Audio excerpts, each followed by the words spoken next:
We got to talk about the Eagles. They signed former Seahawks Super Bowl winning and Pro Bowl quarterback Riq Woolen. Yeah. Only 26 years old, 12 interceptions and 53 pass breakups during his tenure in Seattle. Now to be the corner opposite side of Quinyon Mitchell, an athletic dude, 4'3" running dude, and it's 6'2", 6'3". I don't even know. He might be 6'4". He's a tall dude. How exciting is this Riq Woolen signing for the Eagles? Shady, you the legend. You kick it off. I'll run it back. You know, this is it's tough for me because they won a Super Bowl with Seattle.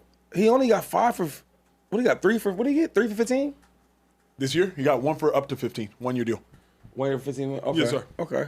I'm just trying to figure that out because I was like, and I guess is it incentive based too? Some of that. Yeah, up to 15. Yep. Why did he get a deal like that though? Before I go off, I'm just trying to talk before we talk. Because that deal, I don't like that deal for him. Because, well, my whole take is let me kick it off then. Okay.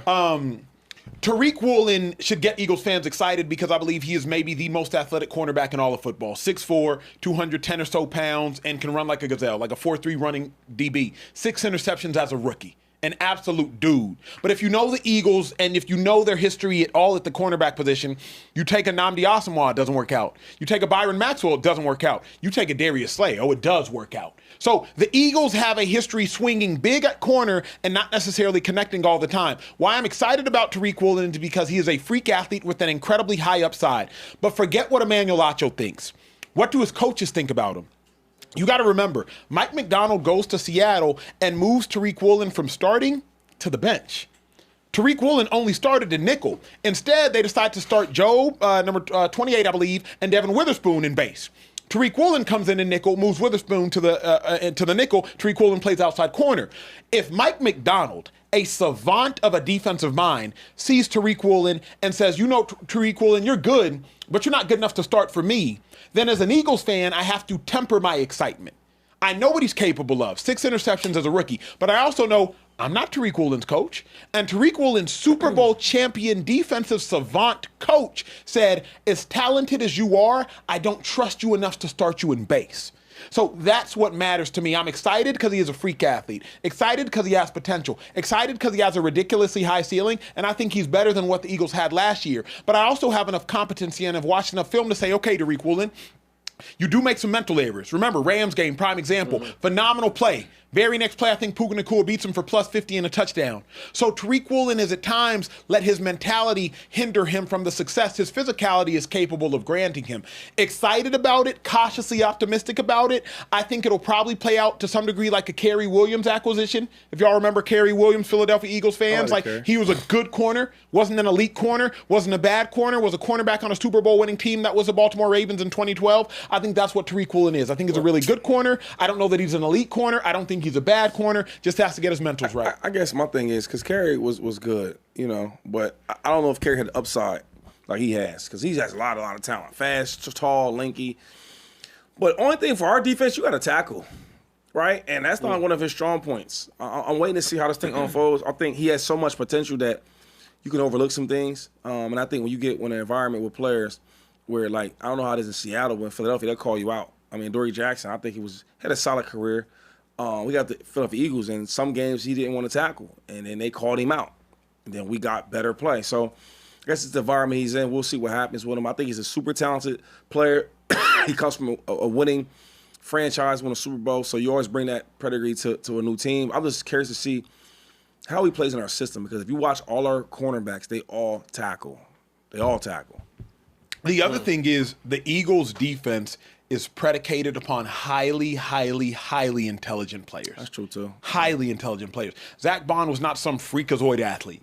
Ooh. Zach Bond was a highly, highly intelligent player. He's athletic, but I'm saying Zach Bond's not like Devin White in his prime. Yeah. He's not like Roquan Smith in his prime. He's not like a 4.50 running, flying. No, like he's a highly intelligent player.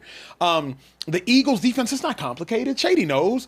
We sit out there and we run cover 6. And we run cover 4. It's everybody be where you are supposed to be. We're not even super man-based. We're man-based on the backside of cover 6 because oftentimes Quinyon Mitchell, he'll lock the backside man-to-man, and then on the front side, we'll play 5 over 3.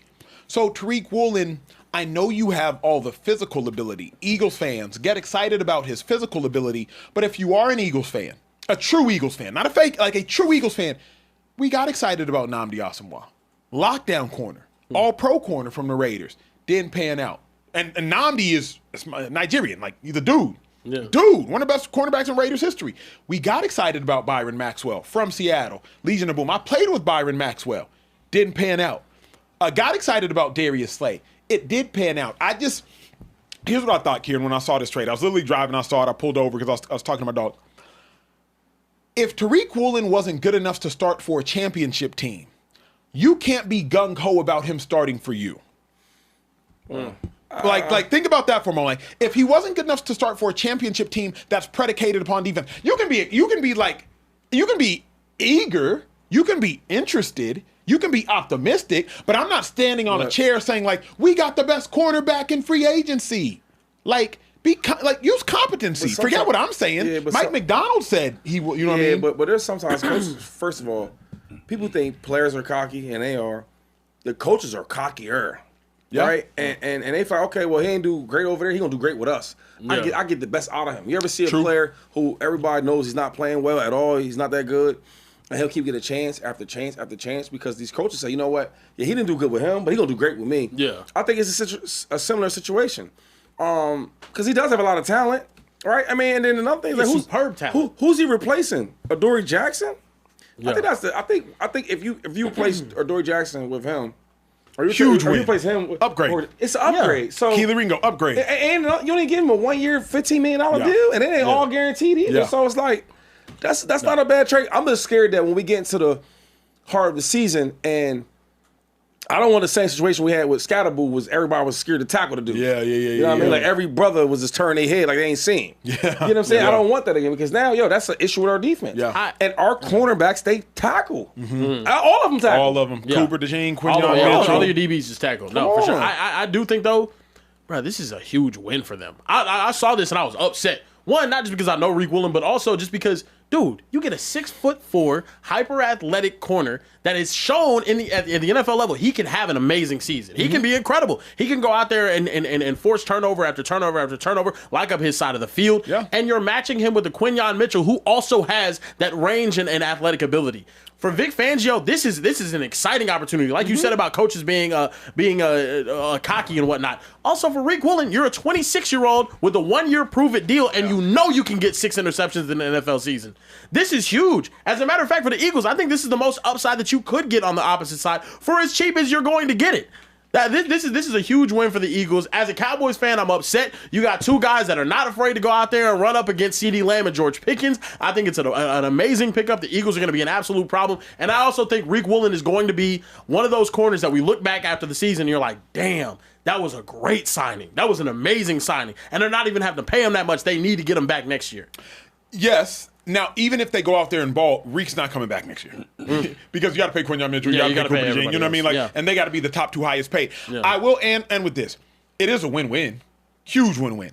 Eagles, you get a potential top 10 corner or a corner that has top 10 ability for probably $12 million or $10 million base. It's like win. Riq, you get up to 15 in 1 year, you're going to get thrown at all of the time.